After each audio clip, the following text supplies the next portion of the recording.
फिर इसने सोचा कि इसमें कुछ आत्मा भी मेरे साथ हो, अकेला करूंगा क्या। इसने फिर से तपस्या शुरू की। तो अपने आत्मा हम क्यों फंसे, उसका कारण ये बना कि जब ये तपस्या कर रहा था और हम सभी आत्माएं इसको देख रहे थे, ये कभी ये एक पैर पे खड़ा होकर तपस्या कर रहा था, कभी उस पैर को बदल लेता था, कभी उसको बदल लेता था, और हम इसको देख रहे थे। हम इसके ऊपर आसक्त हो गए, क्योंकि वहां अब हमारी नजर जो है बहुत तेज होती है, बहुत दूर से भी हम बिल्कुल साफ देखते हैं। हम इस पर आसक्त हो गए और अपने परमात्मा से विमुख हो गए। हम पतिव्रता पद से गिर गए। अब ये बुराई आपके अंदर आज भी है, हमारे अंदर।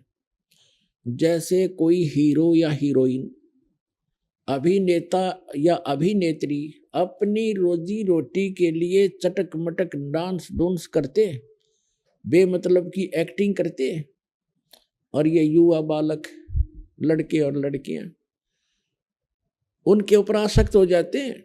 ये मेरा फेवरेट हीरो है, ये मेरी फेवरेट हीरोइन है, और लेना एक ने देनी दो, बेमतलब बकवाद करनी। हक है तुम्हारा, तुम्हें निकट भी नहीं जा सकते उनके।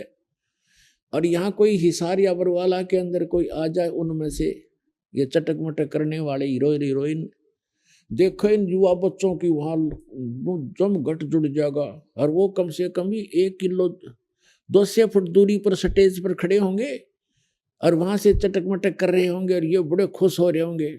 बता, सारे दिन धूल फांक कर उल्टे आ जाए, खाक मिला उनसे उनको। वो अपनी रोजी रोटी के लिए प्रसिद्धि पा रहे हैं, और हम ये बच्चे उसके ऊपर आसक्त हो रहे हैं। ये दोष हमारी आत्मा में वहां से घर किया हुआ है। और जैसे कितने ही अच्छे भाई बहन हैं, कितने उनमें प्यार है, और कुछ दिनों के बाद विवाह होगा, विवाह होते ही अलग होना कंपलसरी है उन्हें। मरोड़ी कुछ भी लग गया उनके मन में, अलग जरूर होंगे, रह ही नहीं सकते। तो ये भी वहां से लगी थी। न सोचेंगे अलग होकर मैं यूं बनाऊंगा, अपने बच्चा न बढ़िया खुआऊंगा और बढ़िया कोठी बनाऊंगा, न्यारा रहूंगा। वो तो होना जाना वही है जो आपको मिला, लेकिन यह दुर्बुद्धि हमारे अंदर घर कर चुकी है, ये अपना प्रभाव दिखाती ही रहेगी। यहाँ इसका कोई विकल्प नहीं है। इसका विकल्प यही है कि आप जो दास बता रहा है, ज्ञान भगवान ने बताया है, इस अनुसार साधना करके आप यहाँ से पीछा छुटवा के उस लोक में चले जाओगे जहाँ कोई दुख नहीं, वहां कोई परेशानी नहीं है, वहां मृत्यु नहीं, बुढ़ापा नहीं, कोई रोग नहीं। ऐसा सुंदर शरीर मिलेगा। इस शरीर के अंदर एक सूक्ष्म शरीर है, और उस सूक्ष्म शरीर के ऊपर एक और अंदर और शरीर है, 3-4 शरीर है। उसके बाद आत्मा का ओरिजिनल शरीर है, बॉडी है। उस बॉडी के ऊपर वहां जाकर के और एक शरीर मंडा जाएगा जैसा ये है, और वो शरीर अमर होगा। उसमें नाड़ी तंत्र नहीं है, और उसमें राग द्वेष नहीं है, उसमें बीपी हाई लो शुगर या कोई उसमें डिसीज नहीं होता। इतना सुंदर शरीर मिलेगा। और पहले हमें वही प्राप्त था, वो हमारा, हम आके इसमें फंस गए हैं। अब इस ज्योत स्वरूपी निरंजन ने अपने साथ कुछ कुछ आत्माओं को लेने के लिए फिर तपस्या शुरू की। जब इसने तीसरी बार जो तपस्या शुरू करी, तब परमात्मा ने पूछा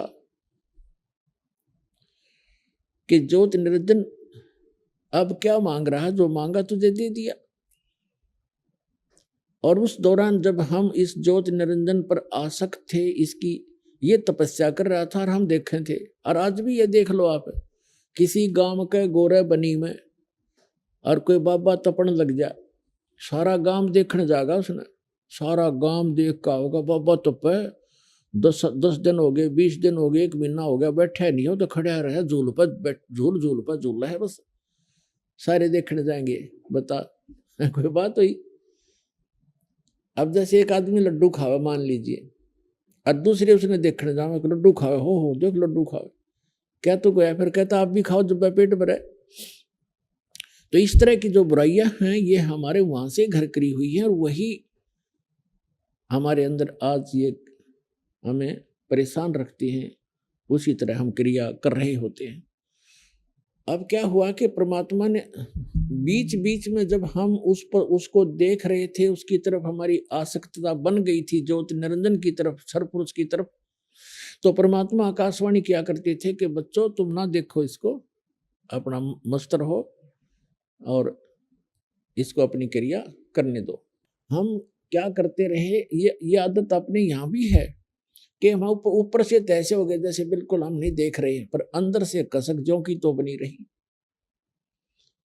इसकी चाह हमारे हृदय में घनी बन गई, हम आसक्त हो गए इस पर बुरी तरह, और वो अंतर्यामी जान गया कि इनका ये नाश निकट है, ये मुझसे भी धोखा कर रहे हैं, मुझे भी ऊपर से दिखा रहे हैं कि हम नहीं देख रहे हैं और अंदर से उसको चाह रहे हैं। तो हम पति भर्ता पद से गिर गए। तो परमात्मा ने कहा कि बोल भाई, तो परमात्मा ने हमें वहां से निकालना अनिवार्य समझा। किस प्रकार? जैसे सेब विक्रेता होता है, सेब, ये फ्रूट, और वो क्या देख, उसको वो सेब कितनी प्यारी होती है और एक सेब कितनी कीमती होती है। अब वो देखता है कि जो सेब डिफेक्टिव होगी, भले ही वो कितनी कीमती भी थी और प्यारी भी थी, लेकिन वो रखेगा नहीं उनमें, उसको उठाकर कूड़े में फेंकना उसकी मजबूरी है, ना तो औरन खराब कर दे वो। तो इस प्रकार हम वो डिफेक्टिव सेब हो गए उस भगवान के। उनकी आत्मा बड़ी दुख पावा है जब सेब विक्रेता की एक सेब खराब हो जाए, उसको पता कितना 50-20 रुपए का लॉस हो गया, लेकिन मजबूरी है उसको वहां से फेंकना एक कूड़े में। तो पुण्यात्माओं, परमात्मा ने हमें वहां से उठाकर इस कूड़े में डालना अनिवार्य समझा, ना औरों को खराब कर देते। तब परमात्मा को मालूम था, तब परमेश्वर ने कहा कि जो स्वरूपी निरंजन तीसरी बार किस लिए तप कर रहा है? तब उसने कहा कि भगवान मुझे कुछ आत्माएं दे दो। तब परमात्मा ने कहा भी मैं आत्मा नहीं दे सकता, क्योंकि ये मेरे अंश हैं, मेरे शरीर से निकले हैं, वचन से उत्पन्न हुए हैं। अपने आत्मा, जिस माँ से किसी बच्चे ने जन्म लिया हो उसकी ममता उसको पता होता है।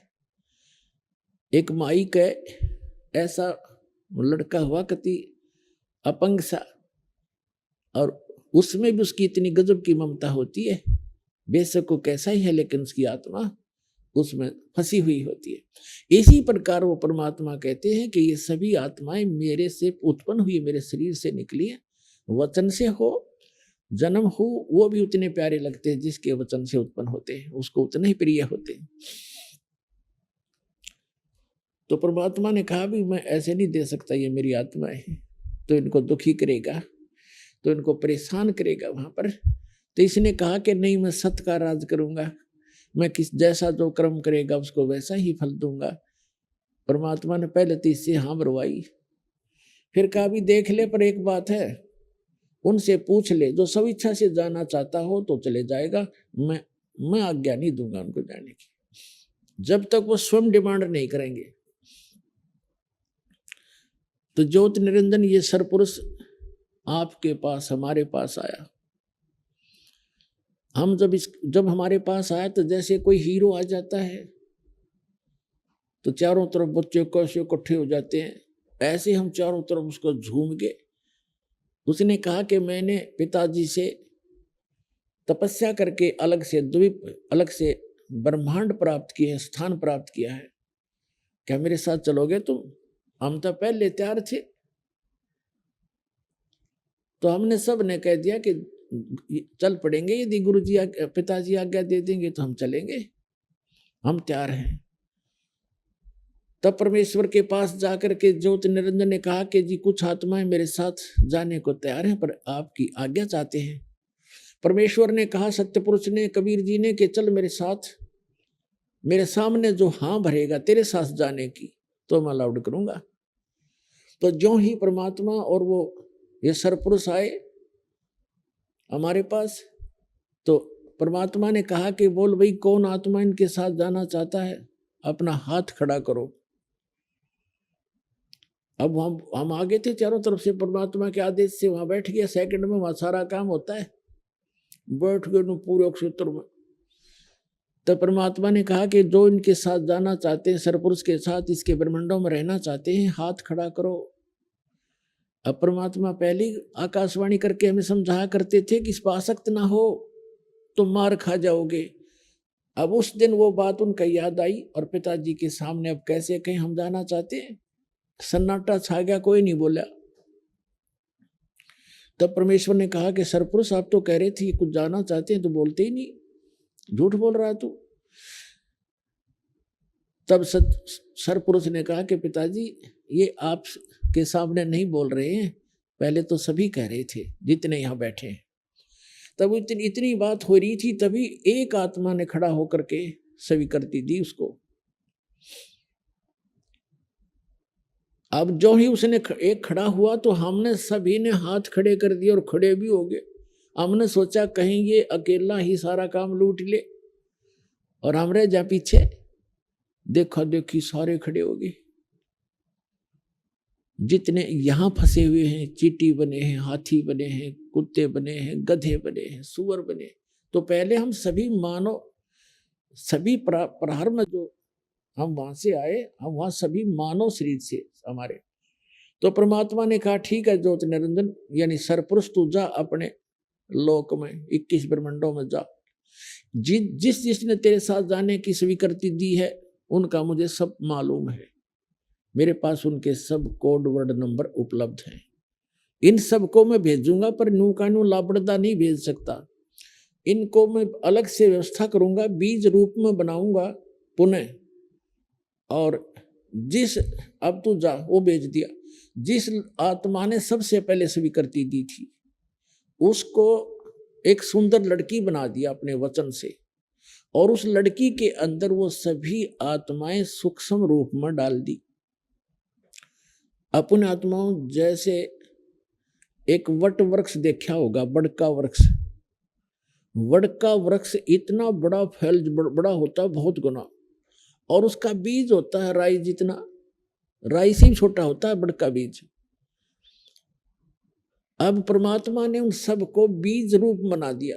परमात्मा की वचन में सारी शक्ति है, वो कुछ भी कर सकता है।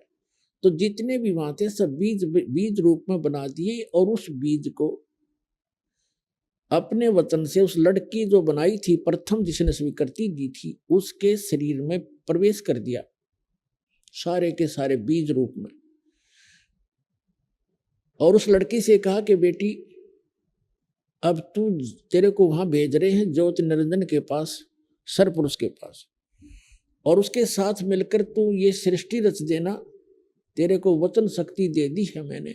वचन से जितने भी तू जीव कहेगी, चाहे पशु बनाना, चाहे पक्षी बनाना, और चाहे तो देव बनाना, मनुष्य बनाना, जैसा सोचेगी वैसे ही बन जाएंगे। अपने पुत्र सहज दास से कहा कि सहज दास अपनी बहन को ज्योति निरंजन के पास छोड़ आओ। अब उस सरपुरुष के पास, और उसको बता देना कि ऐसे ऐसे मैंने इसके अंदर सभी वो आत्माएं जो तेरे साथ आना चाहती थी बीज रूप में डाल दी हैं, और ये बहन जितने भी तू कहेगा उतने ही नर और मादा उत्पन्न कर देगी। इसमें ऐसी शक्ति भी मैंने भर दी है। अहिले तपाईहरूले सुन्नुभयो जगतगुरु तत्वदर्शी सन्त रामपालजी महाराजको मंगलमय सत्संग प्रवचन। आउनुहोस् अब सुन्नेछौँ ती भक्तहरूका अनुभव जसले सन्त रामपालजी महाराजको शास्त्र प्रमाणित ज्ञानले प्रभावित भई मन्त्र दीक्षा लिएर अनेकौं लाभहरू प्राप्त गरे। नमस्कार सत साहेब, तपाईको नाम के होला? मेरो नाम चाहिँ निष्ठा छेत्री। निष्ठाजी, तपाईको घर कुन ठाउँमा पर्छ? मेरो घर चाहिँ त्रिवेणी रानीनगर। सन्त रामपालजी महाराजबाट तपाईले मन्त्र दीक्षा कहिले प्राप्त गर्नुभयो? मैले चाहिँ सन्त रामपालजी महाराजजीसँग नाम दीक्षा चाहिँ 27 जनवरी 2023 मा लिएको। सन्त रामपालजी महाराजबाट मन्त्र दीक्षा लिनुभन्दा पहिले तपाईँ कुनै भक्ति साधनाहरू पनि गर्नुहुन्थ्यो? मैले चाहिँ त्यही ब्रह्मा विष्णु महेशको चाहिँ धेरै भक्ति गर्थे, अनि धेरै मठ मन्दिर पनि गएको थिएँ, त्यही पनि केही पनि लाभ भएन त्यस्तो खासै। निष्ठाजी, तपाईँ सन्त रामपालजी महाराजको शरणमा जान कसरी प्रेरित हुनुभयो? म चाहिँ सन्त रामपालजी महाराजजीको शरणमा खासमा कसरी गएँ भन्दा बाबा चाहिँ मेरो विदेश बस्नुभएको थियो अनि विदेशमा चाहिँ मेरो बाबाले चाहिँ हेभी ड्राइभिङको काम गर्नुहुन्छ अनि एकछिनको ब्रेकको लागि बस्नुभएको थियो अनि यसो मोबाइलमा हेर्दा चाहिँ युट्युबमा चाहिँ 81 सन्त रामपालजी महाराजजीको ज्ञानको बारेमा सुन्नुभयो अनि त्यहाँ चाहिँ सन्त रामपालजी महाराजजीले सत्सङ्गहरू दिइराख्नुभएको थियो अनि जब त्यो सत्सङ्गहरू हेर्नुभयो अनि त्यसमा चाहिँ धेरै कुराहरू सच्चाइको कुराहरू हेर्नुभयो अनि त्यसमा चाहिँ त्यो पनि भन्नुभएको थियो कि जो सन्त रामपालजी महाराजजीको शरणमा आउँछ त्यसको चाहिँ भूत प्रेतको बाधा पनि सन्चो हुन्छ अनि क्यान्सर समेत बिमारी पनि सन्चो हुन्छ भनेर चाहिँ हामीले सुन्यौँ अनि त्यहाँबाट मैले पनि ज्ञान बिस्तारै बिस्तारै सुनेँ अनि म सेटिस्फाई भएँ एकदम त्यो ज्ञान सुनेर अनि बिस्तारै बिस्तारै मैले पनि सन्त रामपालजी महाराजजीसँग नाम दीक्षा लिएँ। निष्ठाजी, सन्त रामपालजी महाराजको शरणमा जानु भएपछि के तपाईँले भूत प्रेत जस्ता समस्याहरूबाट छुटकारा पाउनुभयो त? हजुर, म जब सन्त रामपालजी महाराजजीसँग जुडेँ त्यति बेला चाहिँ भूत प्रेतको बाधा त एकदमै हट्यो, म एकदमै सन्चो भएँ अनि अरू पनि मलाई जुन बिमारीहरू थियो त्यो पनि एकदमै सन्चो भयो मलाई। यसका अतिरिक्त अरू के कस्ता लाभहरू प्राप्त भए? मलाई चाहिँ किडनीमा चाहिँ पत्थरी थियो जुन चाहिँ 6 mm को थियो। मैले चाहिँ दबाईहरू 1 महिना पहिला दबाई लिएँ अनि 1 महिनासम्म सन्चो हुन्थ्यो अनि जब मैले हल्का दबाईहरू छोड्न लाएँ अनि फेरि त्यस्तै हुन्थ्यो मलाई। त्यसपछि धेरै मतलब दुखाउँथ्यो, पेटहरू पनि धेरै दुखाउँथ्यो अनि कलेजहरू पनि यत्तिकै छुट्थ्यो के मेरो अनि यही किडनी स्टोनले गर्दा। अनि त्यसपछि चाहिँ मैले सन्त रामपालजी महाराजजीसँग जब मैले नाम दीक्षा लिएँ त्यसपछि चाहिँ किडनी स्टोन भन्ने चाहिँ अहिलेसम्म छैन। अनि के तपाईँले यसका लागि अस्पतालमा उपचार गराउनु भएको थियो? हजुर, मैले चाहिँ हाम्रो चाहिँ त्यही गाउँतिर चाहिँ एउटा रानीनगरमा चाहिँ एउटा डाक्टर हुनुहुन्छ, डाक्टर निरज रोनियार, उताबाट मैले 1 महिना जति दबाई लिएँ अनि त्यसपछि पनि मलाई हल्का सन्चो भएको थिएन अनि त्यसपछि मैले बरघाटतिरबाट दबाई लिन स्टार्ट गरेँ, त्यहाँ पनि मलाई सन्चो भएन। लास्टमा चाहिँ त्यही सन्त रामपालजी महाराजजीले मेरो किडनी स्टोन चाहिँ एकदमै सन्चो पारिदिनु भयो।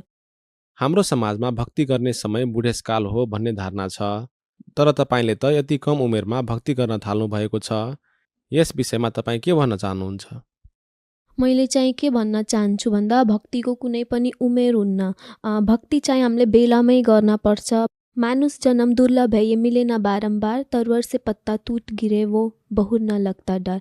हाम्रो सन्त रामपालजी महाराजजीले के भन्नुभएको भन्दा मान्छेको जीवन चाहिँ सजिलैसँग पाउन्न, त्यो पुरा 84 लाख योनिमा पहिला घुम्न पर्छ अनि बल्ल चाहिँ हामीले मान्छेको जन्म पाउँछौँ। त्यही भएर हामीले चाहिँ राम्रोसँग भक्ति गर्न पर्छ, बल्ल चाहिँ हामी मोक्ष पाउन सक्छौँ र हाम्रो मृत्यु चाहिँ जति बेला पनि हुनसक्छ, त्यसको चाहिँ फिक्स टाइम छैन कि 70 वर्षपछि हुने हो कि 80 वर्षपछि हुने। आजकल चाहिँ युवाहरूको पनि धेरै मृत्यु भएको हामीले हेर्न सक्छौँ। कोहीको चाहिँ 20 वर्षमा पनि मृत्यु भएको हुन्छ, कोहीको त्योभन्दा पनि सानोमा चाहिँ मृत्यु भएको हुन्छ। त्यही भएर हामीले भक्ति चाहिँ एकदम राम्ररी गर्न पर्छ। जब हामीले भक्ति राम्ररी गर्छौँ हाम्रो चाहिँ कहिले पनि अकाल मृत्यु चाहिँ हुँदैन। नेपालमा उपलब्ध विभिन्न धर्मगुरु तथा मठ मन्दिरहरू हुँदाहुँदै पनि सन्त रामपालजी महाराजको शरणमा जानको लागि तपाईँले कस्तो विशेष कारण देख्नुभयो? सन्त रामपालजी महाराजजीको म शरणमा किन गएँ भन्दा अरू यो नेपालमा चाहिँ धेरै मन्दिरहरूमा चाहिँ मठ मन्दिरहरूमा चाहिँ धेरै धर्मगुरुहरू बसेको हुन्छ, तर तिनीहरूले न आफू शास्त्र अनुकूल साधना गर्छन् न अरूलाई गराउँछन्। तर चाहिँ हाम्रो सन्त रामपालजी महाराजजीले चाहिँ हामीलाई शास्त्र अनुकूल साधनाहरू बताउनु भएको छ र हामीलाई पनि आफ्नो शिष्यहरूलाई पनि यही शास्त्र अनुकूल साधना गर्न पर्छ, बल्ल चाहिँ हाम्रो यो मान्छेको जीवन सफल हुन्छ र हामीले चाहिँ राम्रोसँग मोक्ष पाउन सक्छौँ। त्यही भएर चाहिँ म पनि सेटिस्फाई भएर सन्त रामपालजी महाराजजीको शरणमा गएँ। निष्ठाजी, तपाईँ सन्त रामपालजी महाराजको सत्सङ्ग सुन्दा कुन विशेष ज्ञानले तपाईँलाई प्रेरित गर्यो जसकारण तपाईँ उहाँको शरणमा जान बाध्य हुनुभयो? सन्त रामपालजी महाराजजीको म शरणमा एकदमै सेटिस्फाई भएर गएको, एकदमै मनमा चाहिँ सन्त रामपालजी महाराजजीको कुरा चाहिँ एकदमै मनलाई राम्रो लाग्यो। अनि सुरु कुरा चाहिँ सन्त रामपालजी महाराजजीले आफ्नो पुस्तकहरू पनि लेख्नुभएको छ, जीने की राह अनि ज्ञान गङ्गा।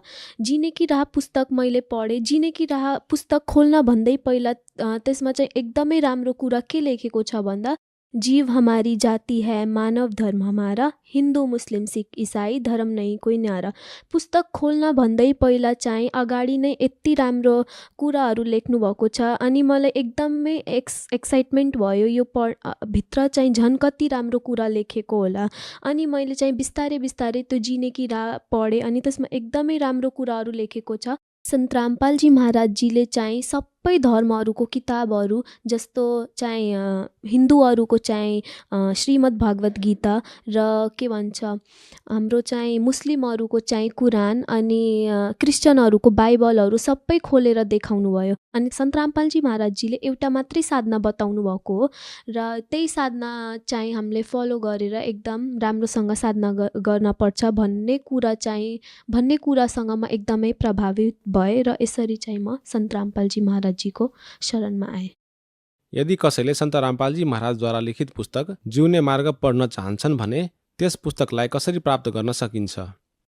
नेपालको विभिन्न टिभी च्यानल्सहरूमा सन्त रामपालजी महाराजजीको प्रचार प्रसार र सत्सङ्गहरू आइरहेको हुन्छ। हामीले सजिलैसँग त्यहाँ सत्सङ्गमा चाहिँ तल चाहिँ नम्बरहरू दिएको हुन्छ, त्यो नम्बरमा हामीले डायल गरेर सजिलैसँग जीने की राह व ज्ञान गङ्गा र अरू पनि सन्त रामपालजी महाराजजीको लिखित पुस्तक हामीले सजिलैसँग मगाउन सक्छौँ निःशुल्क। निष्ठाजी, आफ्नो उमेरका साथीहरूलाई तपाईँ के सन्देश दिन चाहनुहुन्छ? आजकलको युवाहरूलाई के सन्देश दिन चाहन्छु भन्दा, हजुरहरूले पनि म जस्तै सन्त रामपालजी महाराजजीसँग दीक्षा लिएर चाहिँ आफ्नो कल्याण गराउनुहोस्। सन्त रामपालजी महाराजबाट मन्त्र दीक्षा प्राप्त गर्न चाहने व्यक्तिले के गर्नुपर्छ? सन्त रामपालजी महाराजजीसँग कसरी नाम दीक्षा लिन सकिन्छ भन्दा, नेपालको चाहिँ विभिन्न टिभी च्यानल्सहरूमा चाहिँ सन्त रामपालजी महाराजजीको सत्सङ्गहरू आइरहेको हुन्छ र त्यही सत्सङ्गको तलतिर चाहिँ नम्बरहरू चाहिँ दिइरहेको हुन्छ र त्यही नम्बरमा हजुरहरूले डायल गर्नुभयो भने सजिलैसँग नाम दीक्षा हजुरहरूले लिन सक्नुहुन्छ। साथै प्ले स्टोरबाट चाहिँ हजुरहरूले सन्त रामपालजी महाराजजीको एउटा एप आउँछ, त्यो डाउनलोड गरेर सजिलैसँग त्यो एपहरूमा चाहिँ सन्त रामपालजी महाराजजीको सम्पूर्ण जानकारीहरू पाउन सक्नुहुन्छ। र त्यसैमा चाहिँ के भएको हुन्छ भन्दा, यही नजिकको चाहिँ नामदान केन्द्रहरूको चाहिँ पत्ता एड्रेसहरू सबै दिएको हुन्छ, त्यहीबाट हजुरले सजिलैसँग नाम दीक्षा प्राप्त गर्न सक्नुहुन्छ। सन्त रामपालजी महाराजबाट मन्त्र दीक्षा प्राप्त गर्न इच्छुक व्यक्तिहरूलाई कति खर्च गर्नुपर्छ? सन्त रामपालजी महाराजजीसँग जब हजुरले दीक्षा लिनुहुन्छ यस्तो केही पनि फीहरू केही पनि तिर्न पर्दैन, यो चाहिँ एकदम निःशुल्क हो। धन्यवाद। सत्साहेब।